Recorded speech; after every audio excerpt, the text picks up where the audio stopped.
guys, T2 out here. Welcome back to the Time Preparedness channel. In today's video, I want to talk about 5 lessons that I learned throughout this gas shortage or gas crisis, whatever you want to call it as. Last night, it'll be last Wednesday from the time this video comes out, so a week ago, the Colonial Pipeline announced yesterday, last Wednesday, at 5 p.m. that they were restoring the functions of the pipeline and that everything was going to go back to normal or a normal status. So lesson number 1, the first lesson that I learned during this gas crisis, this one hits me right here. This one was all on me. I can't blame anyone but myself, and that is to check your preps. Monday, I knew that I needed gas for both my vehicle and my wife's vehicle, and I thought that I had some spare gas sitting in my building. Usually I'll keep about 25 gallons in my building, and that way I've got it for lawnmowers, I've got it for generators, I've got it for all this other things. So I get down to my building, and of the 25 gallons that I'm supposed to have, I have 5. Supposed to have 25, I have 5. I'm supposed to have 4 5-gallon gas jugs. I have 3. And then I have 2 2.5-gallon jugs as well. All but one of those jugs was empty. Now, I got to thinking, like, what happened? Where's all my fuel? Where's my gas can? You know, where's all my stuff? I remember that one of my gas jugs is at my in-laws' house, along with a generator that I gave them over a year ago and still have yet to get back. So that answers that question. So the next question, where's all the rest of my gas? So last year during lockdowns, I filled up all 5 of these containers, or 25 gallons of fuel. I didn't know if they were going to consider gas station attendants and gas station workers as essential or not, or if they were going to send them home. So I went ahead and I filled up all 25 gallons worth of fuel. Just in case I needed it, I had it. And I guess over the course of the entire year, I've slowly burned through it, and I never replaced it. So luckily, Monday, I was able to fill up most of the jugs, not all of them, but about 15 extra gallons worth, and I was able to make it through this situation. But it got me thinking, what if this had been a hurricane, a tornado, some sort of multi-day power outage? I'm on the idea that I've got 25 gallons, so I don't need to worry about it. 25 gallons would run my fridge and freezer on a cyclic cycle for weeks. Then you get down there and you have 20% of what you're supposed to have. So now instead of weeks that I can run my system, and now it's a day, 2 days, 3 days max. Again, not that big of a deal this time, but it could have put me in a bad situation had it been a different situation. Lesson number 2. There's not a shortage until the news media reports that there's a shortage. I don't know if the news media has their stocks in gasoline, but had they not came out and said, oh, look at this one person filling up all these cans, and look at this one person that's being stupid, no one would ever knew about it. They could have came out and they could have said, hey, listen, make sure your tanks are topped off because this is not a big deal, and you know, just make sure you have a little bit of extra fuel. But that does not feed the ratings. That doesn't feed the fire. So they had to come out and they had to go, oh my God, look at all these lines. Even if they were still clips from the 1970s, look at all this bad stuff that's going on, and this one people are fighting over gas. Oh my goodness. Even though half of that wasn't true. So the news is reporting it as this massive shortage, and we're going to be down for weeks to get those ratings, and that causes more shortages. Just like TP. If y'all remember the great TP crisis of 2020, it wouldn't have been that big of a deal if they said, hey, you know, maybe go out, buy a roll, buy a pack of toilet paper. Not that big of a deal.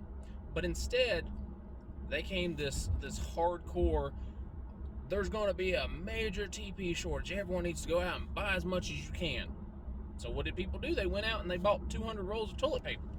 So then I saw old Johnny boy buying 200 rolls. Well, now I need 200 rolls. Then the next guy needs 100 rolls. And that's what causes shortages. The news media is a firestorm when it comes to outages or when it comes to shortages or making matters worse. So as long as you can beat the hype, you're good. Number 3, people are stupid. That should be a given. I saw people do some of the stupidest, craziest, dumbest ideas that I've ever seen before. Like, not only are people waiting in line and filling up gas jugs, hey, not a problem, not that big of a deal. People were filling up 1-gallon jugs, like milk jugs, that aren't very strong, definitely not strong enough to hold fuel. People were filling up totes. People were filling up grocery bags with gas. So yeah, people are stupid and people do stupid things. So just keep that in mind for a general purpose. Last year's pandemic, it showed people being stupid all day, every day. But at least they weren't dealing with a dangerous, flammable chemical while being stupid. This issue, this situation, made people stupid with flammable liquids. Not the best combination. Number 4, have alternate means of doing things. Luckily, by the time y'all see this video, more than likely, this crisis, this issue, this shortage will be officially over. But what if it's not, right? What if it lasts a week longer, 2 weeks longer, a month longer, 2 months longer? I love using the example of Puerto Rico after Hurricane Maria, because they were in a situation that shouldn't have lasted as long as it did, but because of the crappiness of their island, their infrastructure was terrible to begin with, it lasted much, much longer. Power outages for almost over a year. Not a good situation I would want to be in. But what if that happened here, right? What if this gas crisis or gas shortage had lasted for, let's say, 3 weeks instead of 1 week? You need alternate ways of doing things. In Sunday's video, I talked about buying a bike. I talked about buying electric vehicles. Freaking ride your horse to work for all I care. You need different ways of doing things just in case your main primary way, like gasoline, goes out. I drive a plug-in hybrid EV. I could have gotten to work no problem with 0 gas in my tank. For me, it would have been no problem. No worries, no issues. But can you? Can you get to work without fuel? Can you go drop your kids off at school without fuel? Can you, I don't know, go visit grandma without fuel?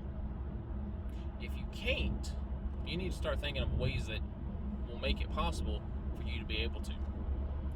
Again, whether that's buying a bike, buying a scooter, buying rollerblades, it doesn't matter.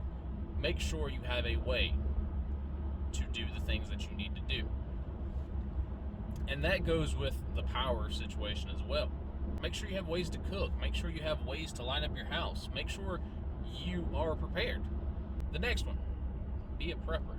If you're not already a prepper, I don't know why you're watching this channel, but you probably have family, friends who aren't preppers.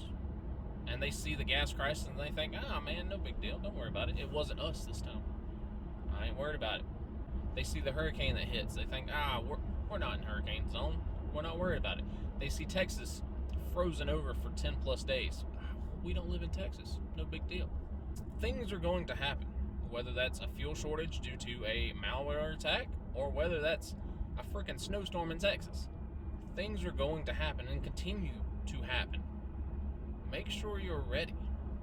If you're watching this and you weren't affected by this crisis, this gas shortage, ask yourself, what would I have done in that situation?